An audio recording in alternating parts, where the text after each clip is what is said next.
Tensions are flaring across the Middle East, from an Iranian cyber claim targeting Israel's nuclear secrets, to fresh violence around aid distribution in Gaza, and Greta Thunberg's sea voyage to challenge Israel's blockade. Iran's intelligence minister 𝐒𝐭𝐲𝐬𝐬 says Tehran has obtained a treasure trove of sensitive Israeli documents, and plans to release them soon. According to Iranian state media, the files relate to Israel's nuclear facilities, its ties with the US and Europe, and defense strategies. It's unclear if this was linked to a previous hack on an Israeli nuclear center, but 𝐭𝐲𝐬𝐬 says the documents, numbering in the thousands, will boost Iran's offensive capabilities. Israel has not officially responded, but the announcement comes at a time of deepening nuclear tensions. While Iran's supreme leader rejected calls to stop uranium enrichment, Western nations say Tehran is getting closer to weapons-grade levels. Meanwhile, Israeli Defense Minister Yoav Gallant has ordered the military to stop a charity boat, the Madeleine, from reaching Gaza. On board is climate activist Greta Thunberg,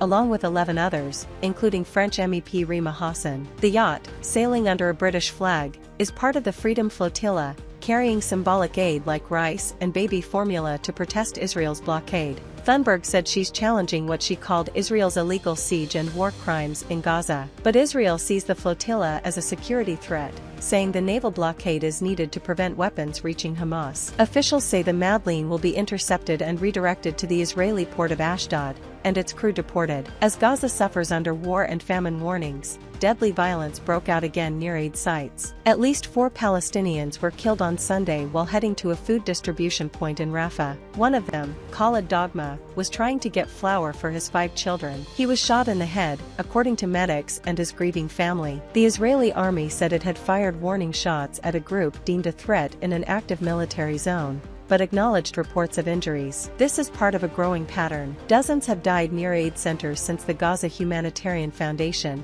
or GHF, began operations late last month. The GHF is a US-backed initiative that bypasses the UN and traditional aid groups. It uses private American contractors and has faced criticism over neutrality and safety. While Israel has resumed limited UN aid crossings, experts say supplies remain far below what's needed. The UN has warned that most of Gaza's 2.3 million people are at risk of famine. As tensions simmer between Pakistan and India, Islamabad has launched a global diplomatic campaign, strengthening ties with key allies like Turkey and Saudi Arabia, and calling on global powers to intervene before things escalate further. President Erdogan of Turkey and Prime Minister Shehbaz Sharif recently exchanged Eid greetings, and reaffirmed their country's long-standing friendship. Erdogan expressed his intention to speed up trade and investment agreements made during Shehbaz's visit to Turkey last month. The two leaders also thanked each other for mutual support, especially during the brief confrontation between Pakistan and India. PM Shehbaz said Turkey's support had won the hearts of the people of Pakistan. Both sides also discussed the Gaza crisis and pledged support on each other's core issues. Meanwhile, Pakistan's top officials, including the National Assembly Speaker and the Sindh governor,